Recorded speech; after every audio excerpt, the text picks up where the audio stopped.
Gaming Today presents Cash Considerations.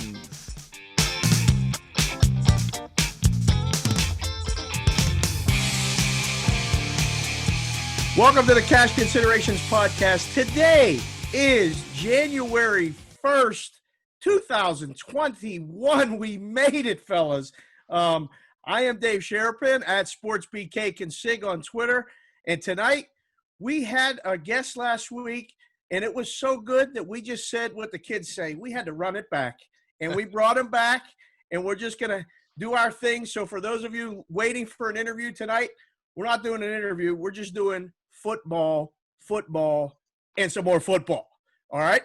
So tonight, celebrating New Year's Day in New Hampshire at Carl Hascall, Hascall. What's up, Carl? And we have brought back our boy, newbie, Dan Neubert. What's up, brother? You're good, looking good. You got the background ready to go? Ready to go, baby. So, happy to be back. Thanks, you guys, for having me back on. It was such a fun time last week. It's like it's a holiday special again. We did the Christmas edition. Now we go on into the New Year's. So, happy to be back, man. That's it. We're running it back. And Reynolds, as always, producing the show. I am Reynolds 2305, up in the corner, making sure the feed is right and the sound is okay. Not present tonight at Gaming Today News. Howard Barish, Adhe These Takes, Mo Pearson, really lighting it up on Twitter, that kid. He's still working on the Hebrew, so he's good to go.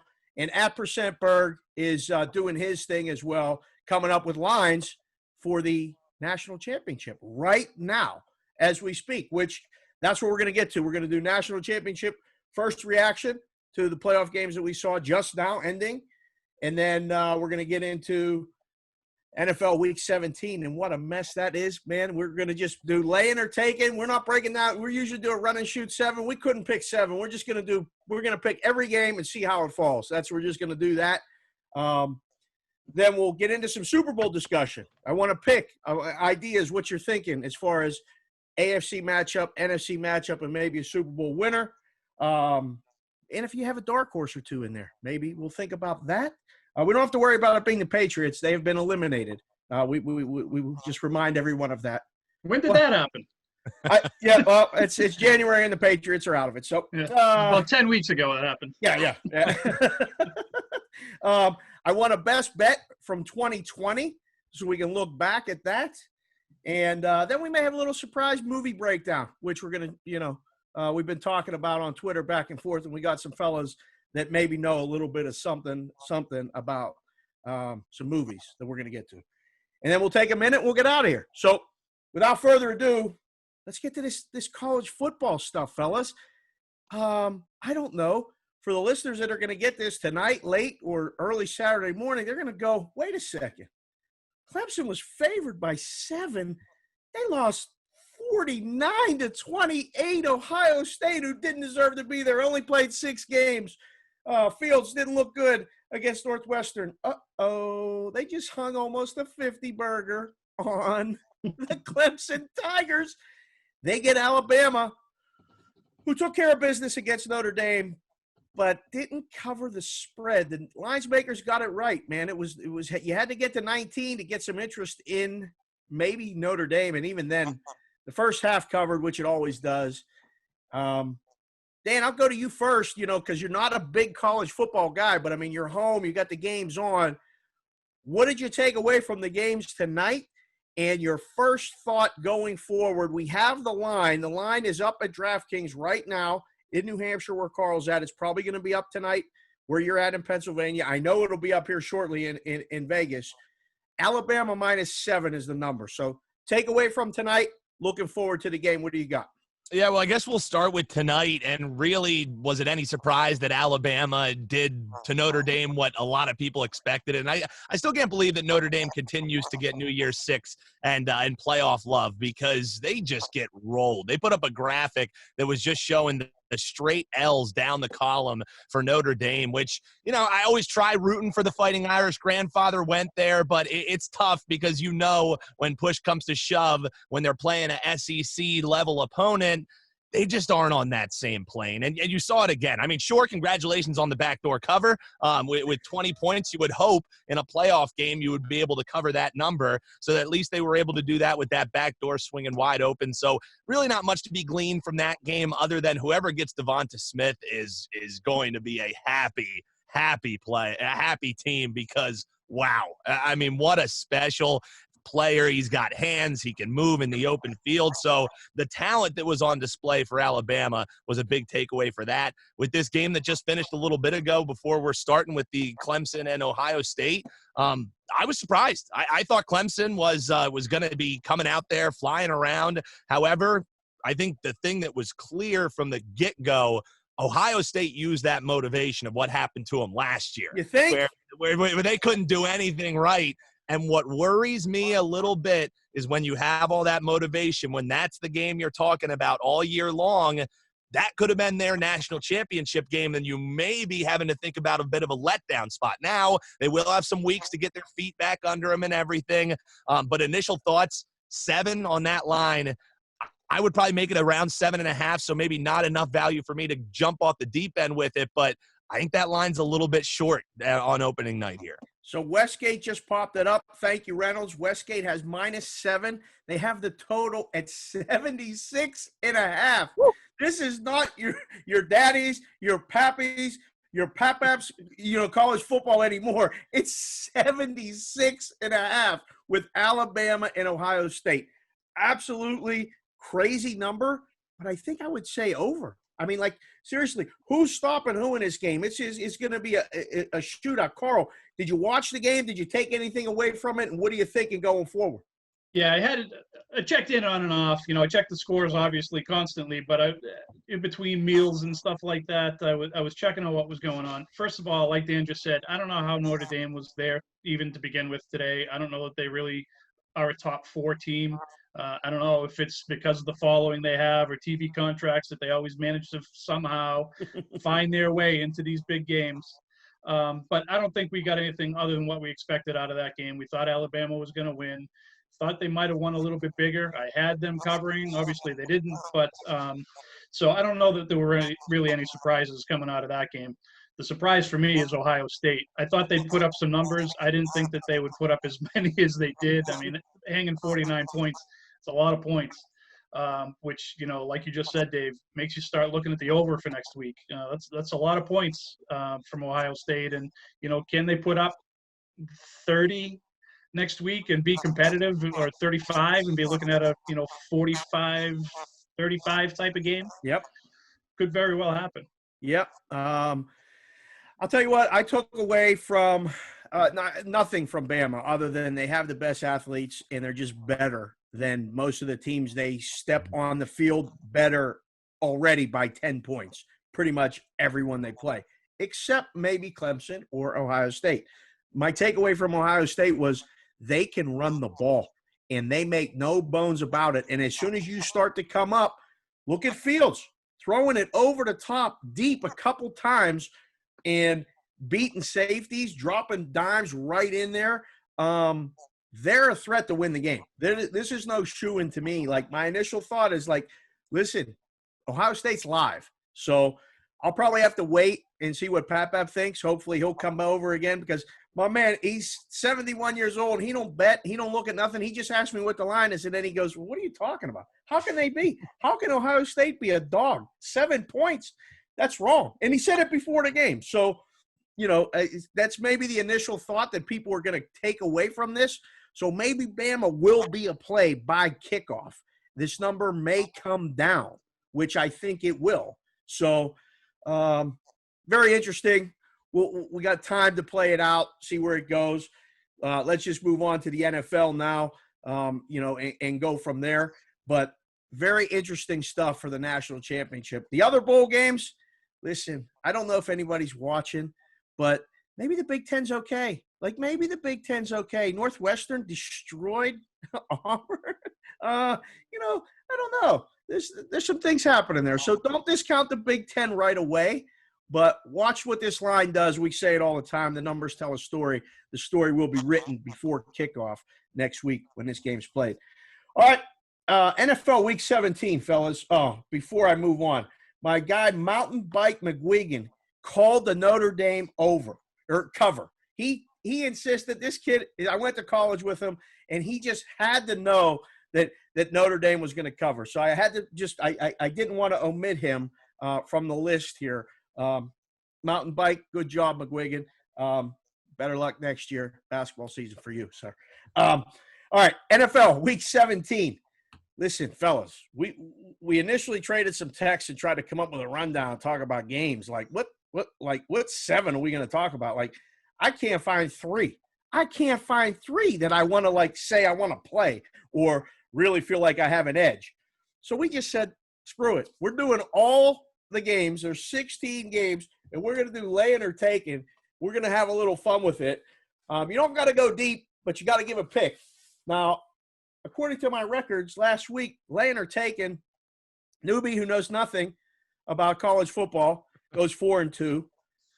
I go 4-2. Carl goes 3-3. So not bad. We were there. We got COVID. The Iowa game got COVID, and Denver and the Chargers pushed. That was one we were laying and taking. So we picked all the shit games right, and we picked a couple college games wrong, which, Oklahoma decided, Florida decided to rest everybody.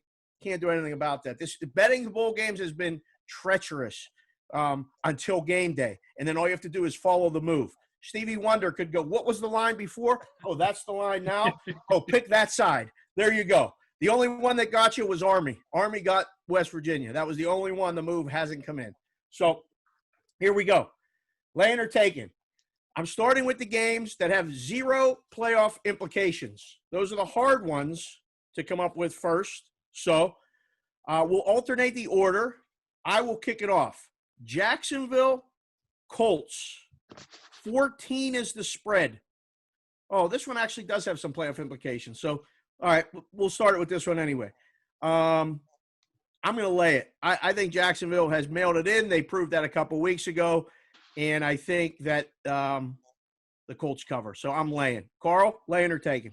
Yeah, the spread's 14. Jacksonville's lost 7 times this year by 14 points. The Colts have to win to get in. This is all Indy all day. Dan? I'm actually going to buck you here. I think 14 is just a little bit steep just because Phillip Rivers, whenever I see him laying doubles, it's just so hard for me to back him in that kind of spot. I get that he gets all the yards. I know that Indianapolis has something to play for, but for Jacksonville, they've had some competitive games this year, and was when they were in full tank mode. Now they have the first-round pick. No matter what happens in this game, there's no reason for them not to go out there, be balling out, be throwing the ball around, taking some risks. Maybe some things happen on special teams. So I don't feel good about it. I don't feel good about one pick this week, but we got to make it interesting right out of the gate. So I'll book you guys. I'll take Jacksonville getting the 14. Okay, fair enough. Listen, the kid got a new cheap Cherokee. He's driving around now. He's booking the games with us. That's all right. This is perfect. That's what we like to see. I mean, follow him at Newbie Talks on Twitter. See a picture of a nice new car and, take the points with Jacksonville. Okay, there you go. Might not help me on my car payments, yeah. Let's get this one over with quick, like a Band-Aid. We're going to rip it right off for Carl. It's the Jets and the Patriots. Pass. You can't pass. I can't pass and laying and taking, can I? You got to say laying or taking, and you're first. Yep. -3 is the number. What do you got? I'm going to just, for one little ray of sunshine in this horrible, horrible season, I'm going with the Pats. End the season on a high note. Newbie, if you haven't heard, anytime Carl gives you the opinion on the Pats, it's usually pretty good to go against whatever he said. I'm going to leave you with that. What do you think, laying or taking? No, I'm actually going to lay it with the Patriots, too. This is one chance to kind of get the bad taste out of their mouth a little bit. Jets, too, sure, they've had these competitive games. They had that little run. They won those 2 games. I think that fizzles out here a little bit. I think the Patriots somehow find a way, and maybe by a field goal. This might end up pushing, but I'll lay it with the 3. Taken. Jets, money line. Close the season on a 3-game winning streak and keep Gase. This is going to be great. What more could you ask for? God. I don't know. They're talking about Gase being the quarterback's coach up here next year. What? Yep. That would be great. Yeah. Oh my God, that writes itself. Vikings Lions. My God, the Vikings are laying 6.5 points at Detroit. I'll start. I'm taking. There's no way in the world the Vikings can be laying points on the road against anybody. I don't care who's playing for Detroit. I don't care who's coaching for Detroit. I'm taking the points. Dan, you're next. Yeah, I'm taking the points too in this one because if you look at the injury report, you would be worried because you would see questionable for Stafford. You would see Kenny Golladay out. But then you look at the injury report for the Vikings, and oh my God, it is a who's who of Walking Dead. No Mason Rudolph, no Dalvin Cook. Run down the list, a bunch of offensive players and standouts, defensive linemen that are not going to be in this game. I'll take Detroit getting the points because I also think Minnesota really just has nothing to play for at all. I mean, neither of these teams do, but the hopes that Minnesota had were definitely way higher than Detroit coming in this year. This is going to be a deflated spot for them, I think. Carl, any reason to take the Vikings? No, not at all. Not at all. And I know we're not allowed to do this on laying and taking, but go over too.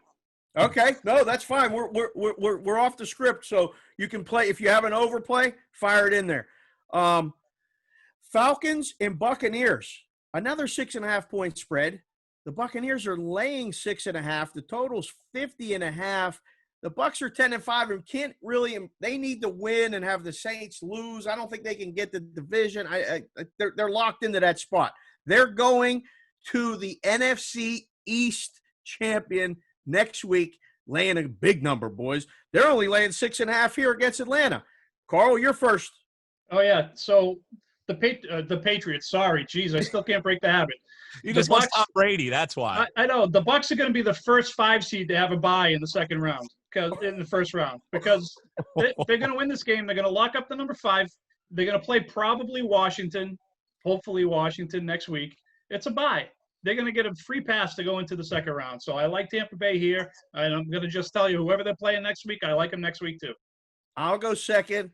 I'm also laying. But I'm going to give you a preview. If it's Washington next week, Tampa's going down. They're not covering. They may lose outright. Put that one in the notes.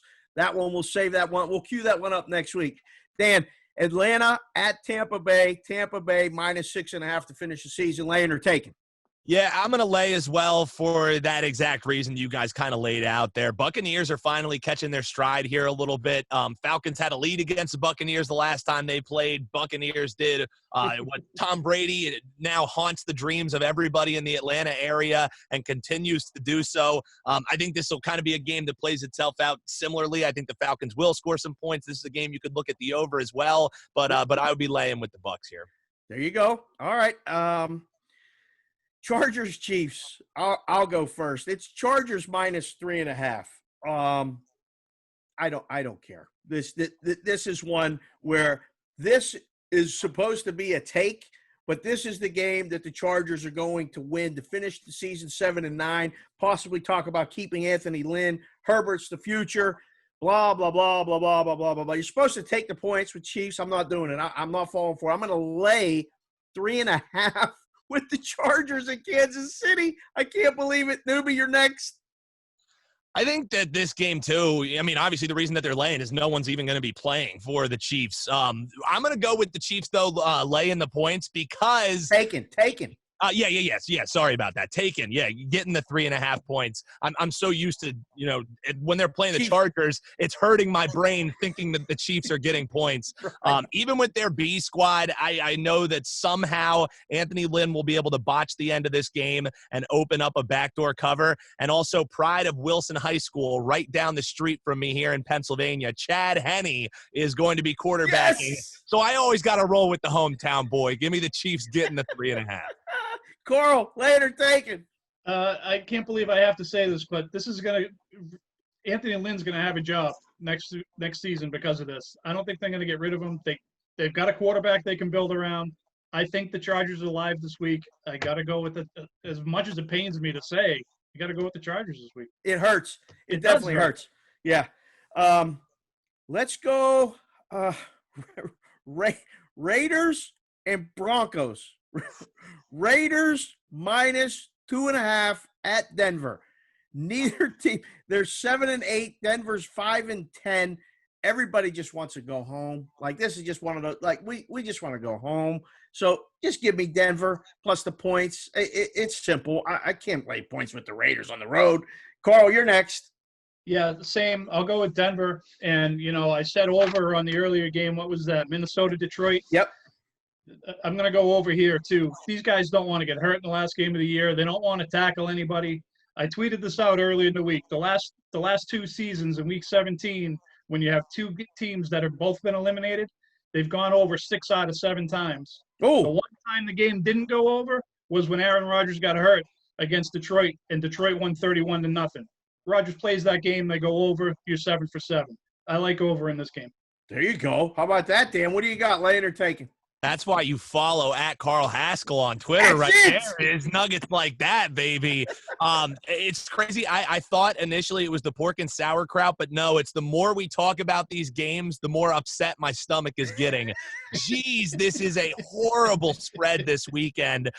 Broncos actually opened in this game laying 3 points. Yes. I don't know what flipped that made this major change. I'm taking the points with the Broncos as well. They play good at home, going to be playing at altitude, and I like Carl. I'm on the over as well. Okay. All right, let's shift to some meaningful games because those are some shit games, boys. Oh, my God. I'm going to save the Sunday night game for last. So let's just go to the Packers and the Bears. Boys, the line has creeped down on this one. It's now Packers -4. Big steam on the Bears. The total's 50.5. That's come down as well. Let's see. Dan finished that last one. You got to go first here, sir. Packers -4 to clinch the 1 seed. The Bears playing for their playoff lives at home. Who do you got, laying or taking? Man, I'd like to try and dive in and find out why that huge line. Because even when I was looking at it earlier today, it was still looking at 5.5. So a point move right there. I was leaning with the Bears at 5.5 with all that steam coming, and I can't do it. I'm going to go the other way. Packers could potentially, get some ground, really lock up that first seed because there's some things that have to break behind them. If they win, it's locked up. So I was leaning with the Bears. I don't like that move, so I'm going to take the Packers laying the 4 there. Carl, laying or taking? Yeah, I think Green Bay is they want the bye. They want the week off. It's not like Rodgers is 25 years old. Get him a week off. They want the bye. This isn't going to be a 4-point game. If this game was in week 8, we wouldn't even be talking about it. We'd be moving on because we know it would be a rout.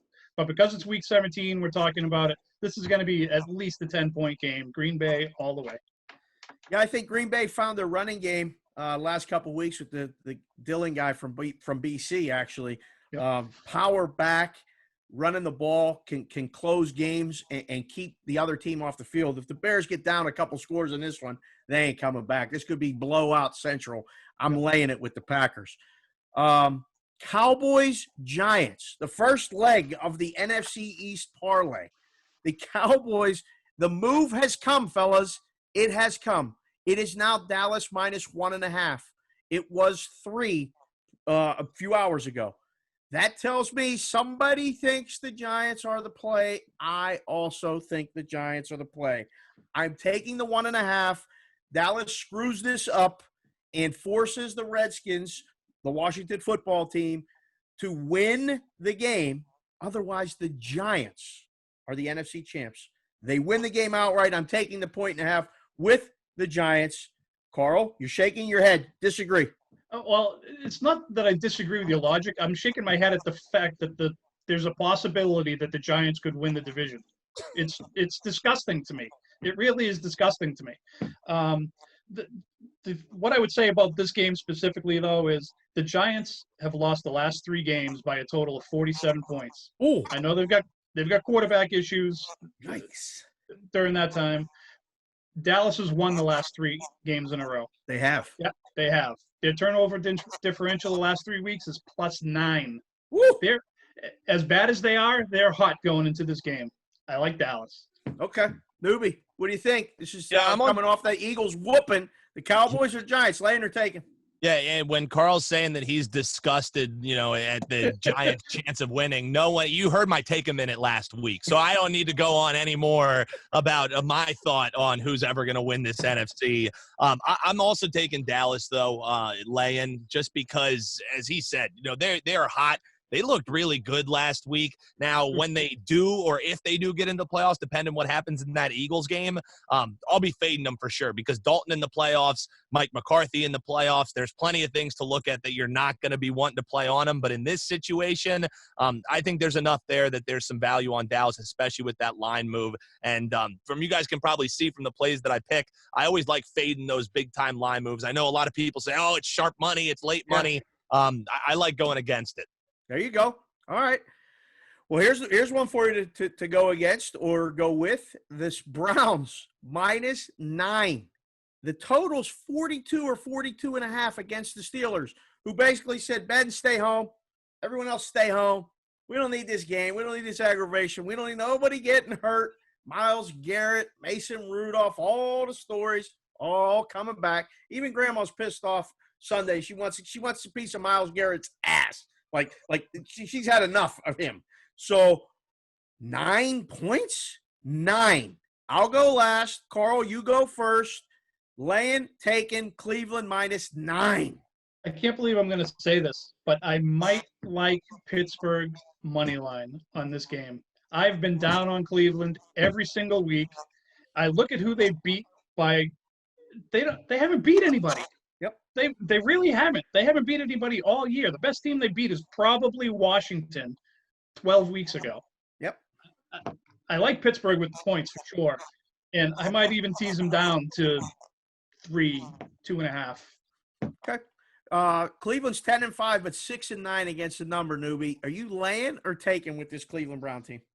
Yeah, I'm going to be taking. I'm taking that 9 all day. Even with Mason Rudolph, with that the quarterback carousel Pittsburgh had last year, they still limped to 8-8. So while he's not, someone who I want to be playing on every week, it's not something that I'm going to shy away from, especially with this huge point total in Cleveland in their last 10 games. 3-7 against the number. I think that there's enough here, and especially getting those 9 points. Sure, Cleveland might win this game. I think the money line could be something to look at on the other side, but I think if you're getting 9, that's definitely the best way to attack this game for sure. I mean, all those points in a divisional game. What does Cleveland do best? They choke in big games. I'm taking the 9 points with Pittsburgh. All you Cleveland listeners, thank you for listening to the show. But I mean, I'm sorry. Right. It's been nice knowing you, Cleveland. I know. No, my boy Keith. Newbie talks all the hate mail you want to send. That's it. I'm Send him, used to DM him, email him, whatever you got to do. No, my guy Keith, one of my boys here in Vegas, is from Cleveland, diehard fan. Really has lived it. Like I can't think of too many fan bases that have been tortured like the Browns. What would be fitting? Them needing to win, being hugely favored against the arch rival Pittsburgh Steelers, and their sphincter really tightening up and not winning the game. Money line Pittsburgh. We'll call it the sit out. I don't know what we'll call it. They got the fumble, they got the drive, and they got the pitch play on Monday night a few weeks ago against Baltimore. This one would be a classic Cleveland fail. I'm taking the points. Titans at the Texans. Simple. I'm laying. I don't care what the line is. It's 7.5. You can lay up to 10. Ain't nobody on the Texans. I don't care what J.J. Watt said last week. All that bullshit. Oh, you got to come to play. You got to be professional. It's the end of the season. It's clean house time. They ain't tackling Derrick Henry. Titans make the playoffs with a win and a cover in Houston. Carl, you're next. Yeah, so here's a number for you. Since the start of last year, Ryan Tannehill is 24-1 against the spread. 24 losses and a tie against the spread. Wow. Yeah, huge number, right? They're going to win this game. They're going to win it by more than 7.5. They're going to go to the playoffs and lose, but they're going to make it through this week. The only ray of hope that Houston has is Deshaun Watson, and that's Can't do it by himself. Can't do it by himself. Newbie, that's your guy. You love Watson. Can he cover the spread? No shot. No shot this week. Tennessee could win the division with a win here. That's all that they need. Indianapolis lost is another way to get at it, but they want to get that taste out of their mouth. They want to, of what happened last week in the snow against Green Bay. They want to move past that for sure. So I think Tennessee wins this game, and they win it big. I couldn't agree more with you guys. I think this is going to be a runaway spot for Tennessee, who's going to flex their muscles again. Blowout Central. Speaking of blowout possibilities, I don't know about this one, fellas. Saints -6 now against the Panthers. A lot of question marks, a lot about who's playing, who's not. I don't know. The Panthers are 5-10, but they're 9-6 against the number. They have not quit. They continue to play. They have Teddy Bridgewater. He's a professional guy. The guy, covers. Teddy covers. They call him. That's a play off my boy, Teddy Covers. Actually, I just thought of that. There you go, Teddy. Shout out to you on Wager Talk. Saints -6. Newbie, you're first. Kick us off. I don't know what to do with this game. What are you doing? Yeah, I don't know either. I think I'm going to just be contrarian here, and I'll go with the Panthers getting the 6 points, mainly just because, like you said, Teddy Bridgewater is actually, over these past few seasons, the best quarterback against the spread, which just shocks me. Yep. He continues to just cover, and also – New Orleans, sure, they want to win this game, but they also need some other things to break their way if they want to get into that first round bye. So I don't really see that happen, and I think you may see a situation if the Panthers are starting to give them a game where they kind of take their foot off the gas a little bit and get their chance to finally have that bye that they're not going to lock up. So I just think that there's too many factors working against New Orleans in this game, even though they're clear-cut the better team. Sometimes the better team doesn't cover, though.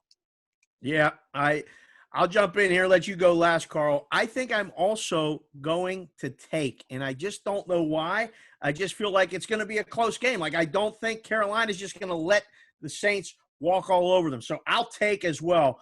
What are you doing, laying or taking? Saints -6. So all my notes here are all about Kamara. Kamara's going to score all these touchdowns. He's going to run for all these yards. Now he's not playing. Yep. So there go all my notes. The only thing I've really got here is there's a huge difference in this game for New Orleans if they win or lose. If they win, they're playing somebody like the Cardinals or the Bears next week. If they lose, they're probably playing the Rams. Big incentive there for them to win this game. I don't know if they win by 6.5, but huge incentive for them to win the game. So at 6.5 with Kamara, I like him. Without him, I don't know. I might have to take the points and think that New Orleans is going to stay within, 6. There you go. All right, so we're all agreement taken. Ravens, Bengals, 12.5. It's 12.5. I just got a number from somebody, also Ralph Michaels at Wager Talk, a Cleveland guy, told me the Bengals have covered their last game of the season 12 out of the last 13 years. Take what you want from that. I don't know what to take from it other than they've been shit. And they play a game, the last game of the season, that the other team probably either doesn't need or just gets enough, and they get a big number like this. I'll go first. I'll take the points. And again, it just feels too many. Like, if it was 9.5, I'd say, all right, maybe the Ravens. This one feels like it's, 27-17, some bullshit like that. The total in this game is 44. So 27-17, that's 44. That's what I think it's going to fall. I'll take the points with Cincinnati. They did it for us last week. We were all over them. How they were 9.5-point dogs to Houston, I have no idea. That was one of the worst lines of the season. But, Carl, laying or taking? Yeah, I'm going to lay. Okay. Baltimore's won 10 games this year. 8 of them have been by more than 13 points. There you go. And that's the number here. They're hot. I'm going to talk about them a little bit more when we talk about a dark horse, but I think Baltimore is the team here, and they're going to win this one big. Newbie, laying or taking?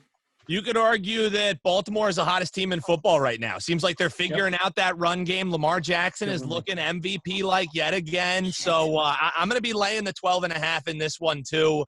Reason being, all about the motivation. Baltimore wins, and they're setting themselves up very nicely. A good matchup, obviously, in the playoffs with a win. And for the Bengals, sure, it could be the win one for the Gipper final game of the season kind of feel. I just don't see it. I think Ravens have been rolling. I think they roll this Sunday, too.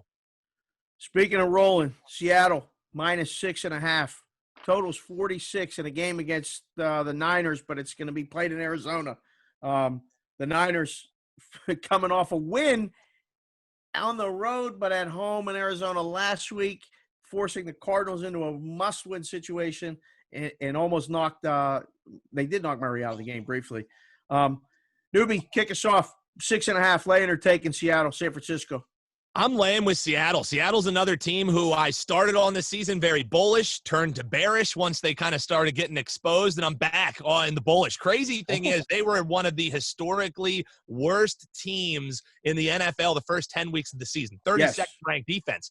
Past 5 weeks, they are the second-ranked pass defense in the NFL. Ooh. And because of how horrible they were to start the season, they're still ranked 32. So there's going to be value coming up once the Seahawks end up getting into the dance here, because I think a lot of people are still going to be thinking they're the defense from the beginning of the season. Since Jamal Adams has came back and they've been getting a little bit more swagger back on that defense, they have been a different team. I'm laying with Seattle, and this is a team who I was out on who's starting to come back around. And maybe when we talk some dark horses, even though they're at the top, I think a lot of people are undervaluing them and heading into the playoffs. I'll go next. I'm laying with you. I think San Francisco season's over, and I think Seattle's just getting started.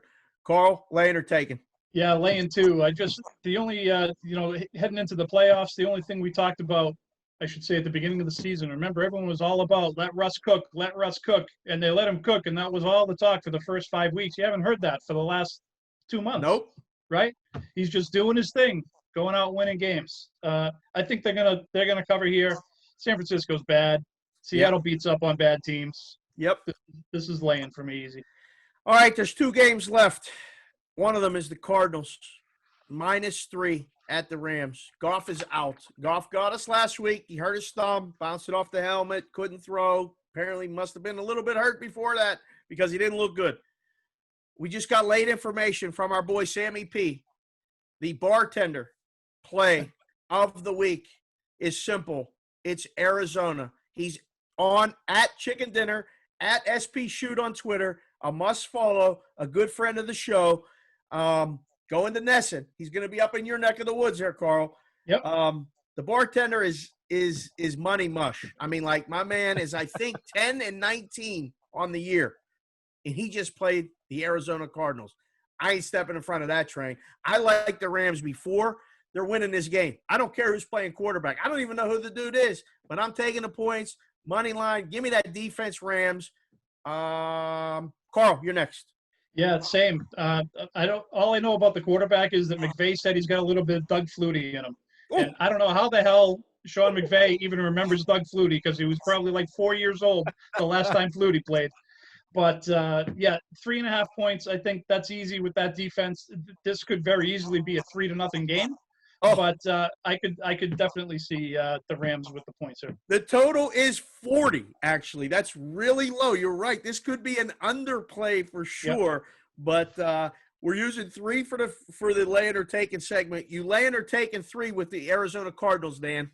See, I thought I was going to be dancing by myself on this one, but I'm on the Rams as well. And actually, with the quarterback situation, I don't know how much he compares to Doug Flutie, but I was a big fan of watching the XFL. It wasn't the best, but you can get a lot of money betting on it because the lines were just wild. John Wolford, he played for the Arizona Hotshots, and he was looking like a guy who was getting at least some buzz for the potential MVP kind of end for the season there. So I honestly think he's not going to be that bad. And also the fact that Arizona in this game, you think that it would be a slam dunk spot for him without having Jared Goff in it. And the fact that it's only 3 tells me Kyler Murray still isn't right. I think this should be closer to a pick 'em. You're giving me 3 points with the Rams. I'll take that all day long. Seeing stuff now. I like it. Oh, man, I forgot a number game here. Let's see. Miami and Buffalo. Oh, how could I skip that game? My God. Buffalo -3? Buffalo -3. The total's 43. Buffalo's playing for the 2 seed, fellas. They had the coming out party. We called it last week, Carl. Sorry. It was for all of the Buffalo fans, all the Bills Mafia. They broke all the tables they wanted, exercised all the demons, and celebrated winning the division. Now they can get the 2 seed. All they got to do is take care of Tua and the Dolphins. Man, he won't start Fitzy. He just won't do it. I don't get it. He waited too long to bring Fitzy in. The Raiders gave him the game. Damn. Laying or taking? Buffalo -3. I'm laying it with Buffalo. Yeah. Tua, like you said, Fitzpatrick, I think, gives them a better chance to win. So why they keep forcing it in just because they draft the guy, it doesn't make sense to me at all. I know it doesn't snow much in Miami. It definitely doesn't snow much in Hawaii. So I think there's supposed to be some snow in the forecast starting exactly at kickoff in this game. Bills are going to have some fun in the snow. I think they do lock up that 2 seed, and Bills are a team who I'm going to be bullish heading on into the playoffs. Another team you could talk about being one of the hottest teams. Give me the Bills laying the 3. I'll go second. Buffalo -3. Simple. Lay it. Next. Carl, you laying or taking? Yeah, similar to what you saw at Tennessee going up to Green Bay last week and having no interest in playing in the snow. You're going to see the same thing this week. I don't see Tua doing well up there. I thought I saw Fitzpatrick's on the COVID list, so he might not even be available to them. So it's going to be Tua all day. Tua is not going to make it through. This is Buffalo all the way. Yeah, I saw Rogers on the McAfee show this week, and he made it pretty simple about playing in the cold. You just have to like it a little more than the other guy. Like, nobody likes it, but as long as you're there, you might as well kind of make the best of it. And the warm weather teams going up there in December, January, it turns real quick. So I'm out with Miami. All right, last game is the Sunday night game. And it's the Washington football team -3.5 against newbies Eagles, my pseudo Eagles. I mean, I want to be a part of it. I do. I really enjoy what Hurts was doing. But, my God, the pain of last week and watching them not make any adjustments, blowing a 14-3 lead, and then, excuse me, just continuing to let Dallas – Andy Dalton looked the best he's looked in years last week. I don't even know what to say. I'll let you start. This is it.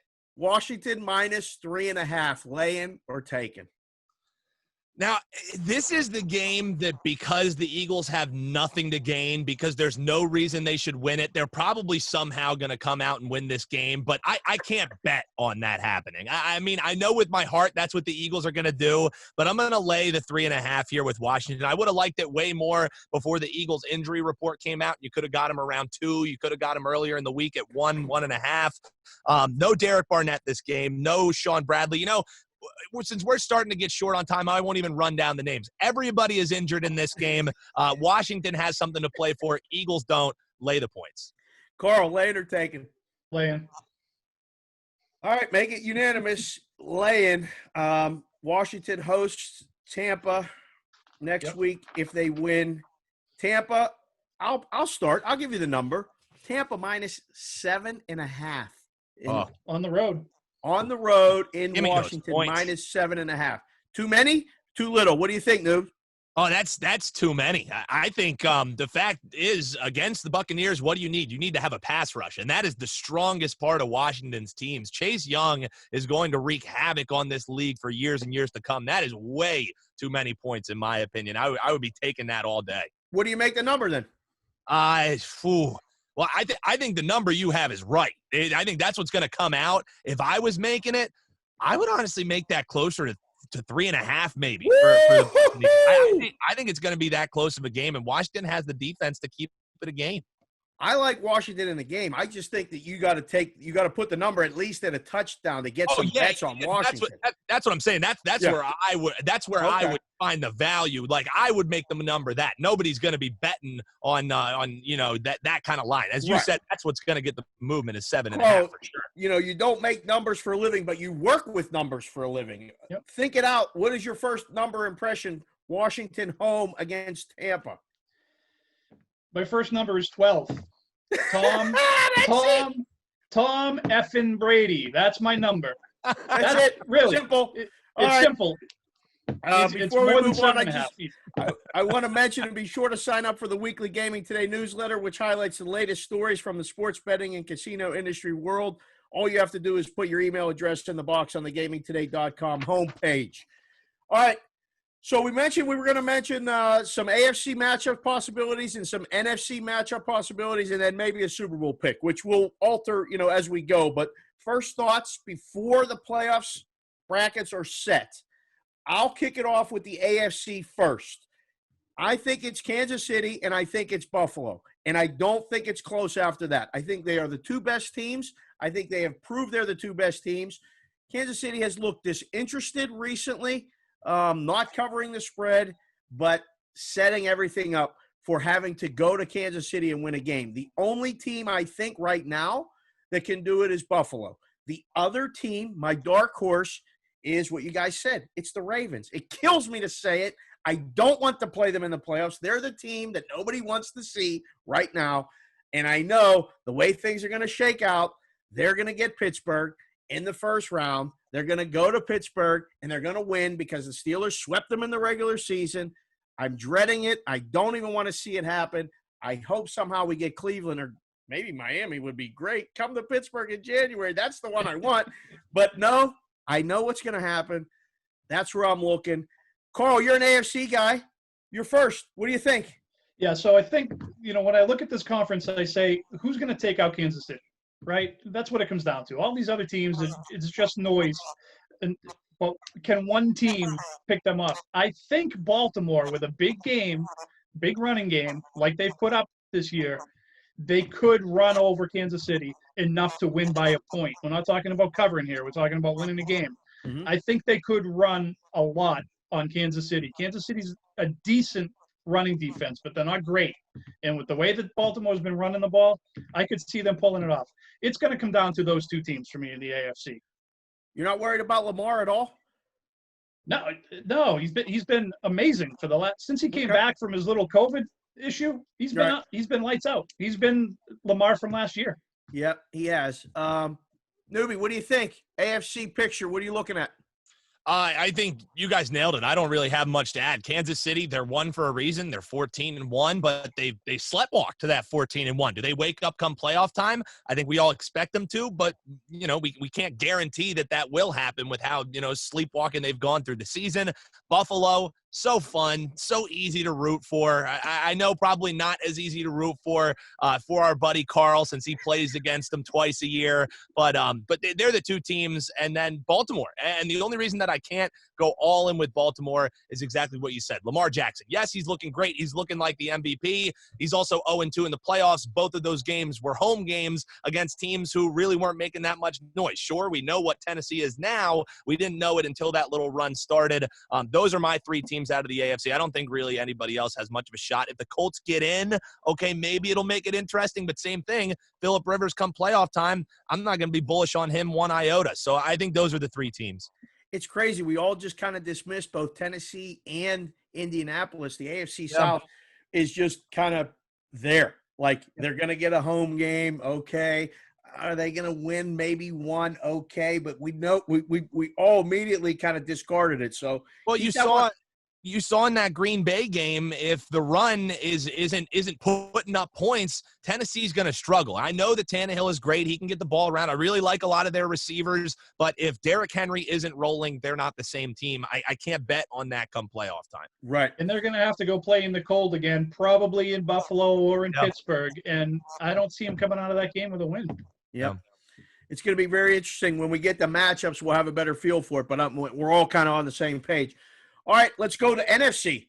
Newbie, this is your conference here. I'll let you kick us off with what you see and where you're going. I mean, the number one seed is it's not in question, or it's not done yet. But where are you looking for this thing as far as NFC Championship matchup and maybe a dark horse? Well, the number one seed could end up with any team. Sure, Green Bay has the best hold on it because they win, and it's their one seed. Now, New Orleans, Green Bay loss, a Seattle win, then they're going to be the one seed. Seattle, if they win, Green Bay loses, and New Orleans loses, they'll be the one seed. So, Green Bay, it's cut and dry. Win this game, and you're going to be the one seed. You're going to get that bye. I love the Packers this season. I think that they're definitely playing their best football, but now they just lost David Bakhtiari, and he is one of the best tackles in the league, if not the best. I mean, he just got paid some of the best money. I think that's a huge loss. I don't think enough people are talking about that just because he's not the sexy skill players like Devontae Adams or the running back there too. So I'm starting to get worried for the Packers. So I would say I still am liking them. I think New Orleans with Drew Brees, I still think his arm isn't quite there. I think you, Dave, have starting me waking up a little bit on the Rams. Now, what happens with Jared Goff's thumb? I think we'll learn about what's going to happen with them this week. Look how the backup quarterback plays. I think Seattle's in play. I just think that the NFC is way more intriguing than the AFC is. That kind of seems more cut and dry. And like Carl has said and probably is going to say, Tom Brady come playoff time, especially with all these weapons, he's another guy that you just can't discount. So if I had to pick the two final teams, I guess I would say Green Bay and Seattle, but I think the NFC is where you're going to be seeing a lot of upsets. I think you're going to be seeing a lot of different action, a lot of stuff moving around. I think that's going to be the interesting conference this year, as the AFC kind of was last year. Carl, swing it to the NFC. What do you got? What are you looking at? Yeah, so I think same approach as I had with the AFC. I think it goes through Green Bay. Green Bay probably gets the bye. Huge advantage having that week off. I know we saw it up here a million years. That 1 week off is huge to get some recuperation, right? I think New Orleans can beat Green Bay, possibly. I think maybe 4 out of 10 times New Orleans maybe beats Green Bay up in Green Bay. I think maybe 3 out of 10 times Tampa Bay beats Green Bay in Tampa Bay. In Green Bay, because Tom Brady. I'm with Dan. Seriously, I think any of those 3 teams could go out, but I'm probably 70% on Green Bay, saying that they're going to be the ones coming out of the NFC. Okay. I think it's Green Bay. What do you got, Dan? I was just going to add in, too, as he was really stressing the importance of that first round bye. It's since 2013, every Super Bowl representative had that first round bye. So it is that important. So absolutely, I'm always shocked every time that I end up seeing that trend, that it really is making all the difference. And it makes sense. Think about the wear and tear of the NFL season. If you just get 1 week to kind of relax, and I think that's why you saw, the Steelers kind of fall back down to earth, was because they didn't have any of those buys because of nature of what happened to them. So I think that is a major spot there. And yes, since 2013, if you don't have that bye, you're not making it to the Super Bowl. Now, with how 2020 has gone, and this is the continuation of 2020, is this the year that finally changes? It could be. And keep in mind, Kansas City's really getting 2 weeks off, because they've got this week off too. Right. Very true. Man, I want to say someone else other than Green Bay, but I guess I mean, with only one bye, only one team getting a bye now, it's even like multiplied what you just said, Noob. Like it's even more important. So it is going through Green Bay. If they lose to the Bears tomorrow, the whole thing's upside down. I don't think Seattle goes to Green Bay and wins, so I throw them out. I definitely don't think that Tampa does. Brady and it could. The magic could still be there, but it's just not there in that environment. The Saints are the only team that I think could do it. I still like the Rams. I still think the defense is there. So my NFC matchup is as chalk as could be. Green Bay, the Saints. If the Rams can, win Sunday, get in, have the right matchup, win again, look out, because then everything's right and that defense can go and win a game on the road.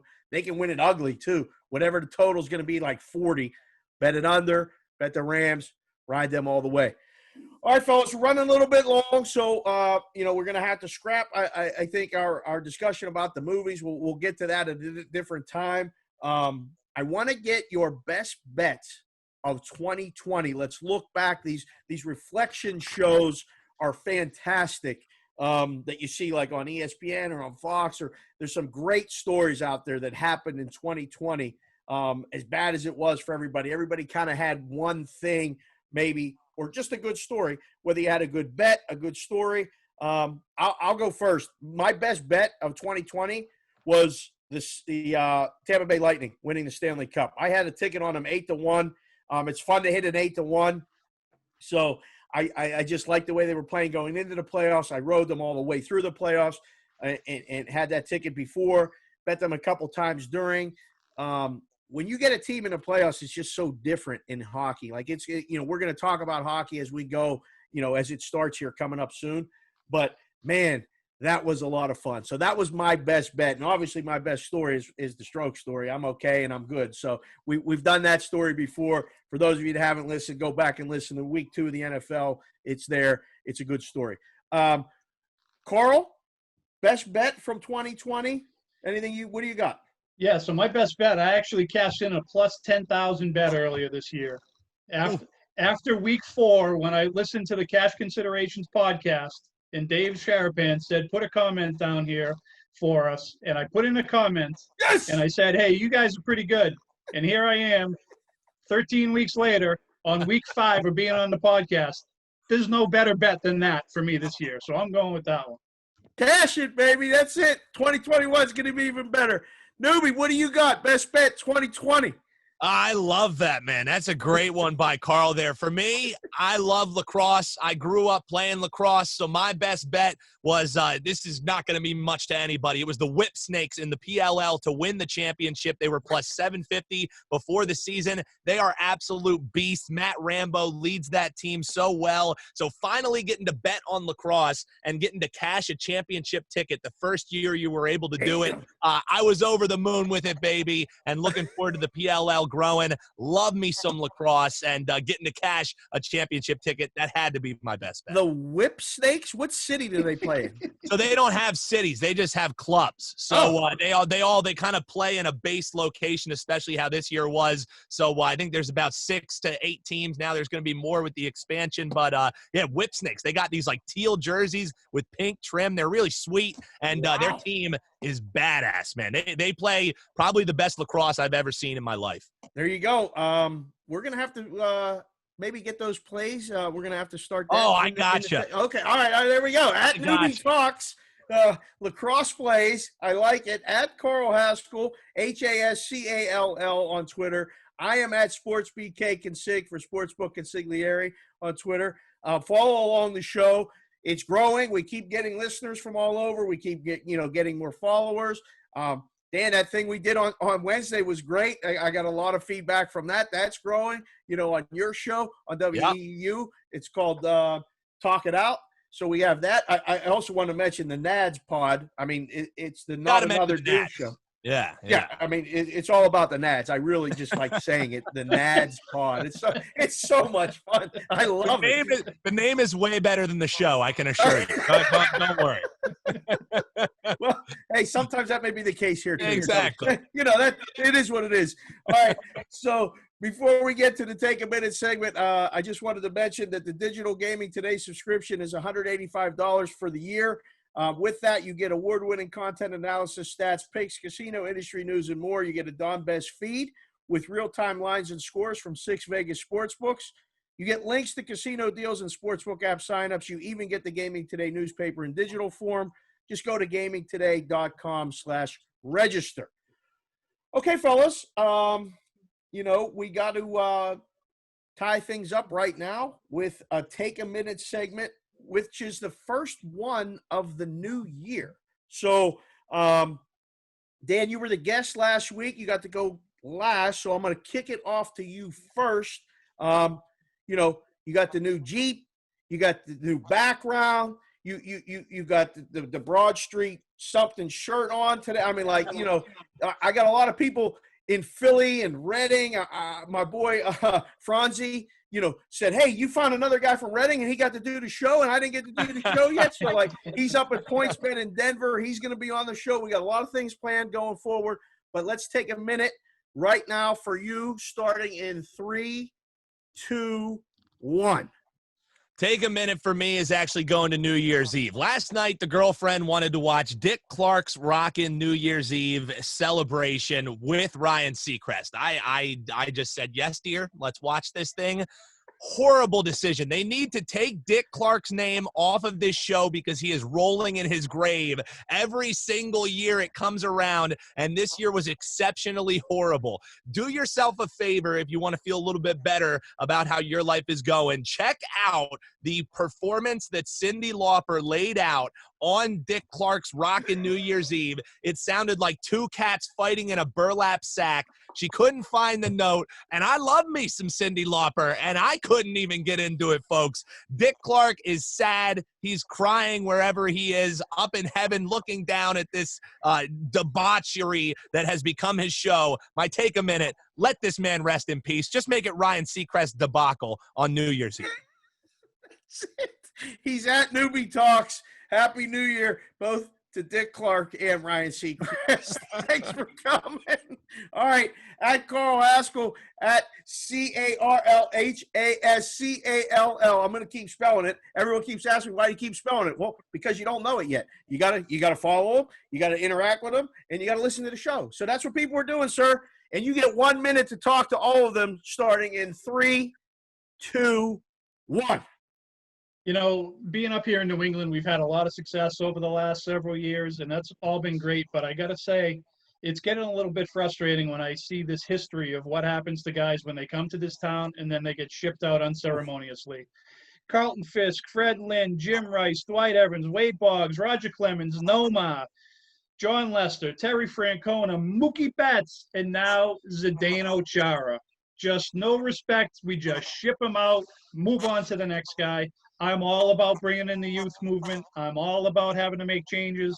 But to tell me that you couldn't find $725,000 in your salary this year to pay this guy for a farewell tour, it was despicable. It's a disgrace. And I really hope somebody comes around in this town one of these days so we can have a nice farewell tour without somebody having to be injured and like a Larry Bird or a Cam Neely who has to go out. That's the only way they can go out is by being hurt. So I hope we figure that out sometime.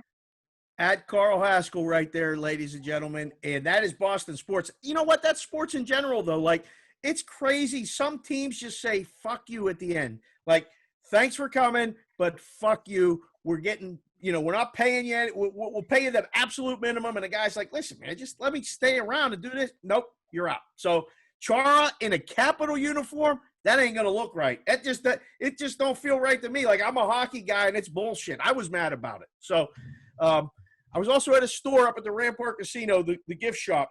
They got some Boston merchandise that – listen, the Patriots lost. They threw all the shit in a bin, 75% off. So if anybody wants any Boston stuff, they got Celtics, Bruins, Red Sox, and all the Patriots shit. They even got Boston Marathon shirts. Everything's really cheap. So if you need anything, DM me at Sportsbook Cake and Sig. I'll hook you up. It's all available.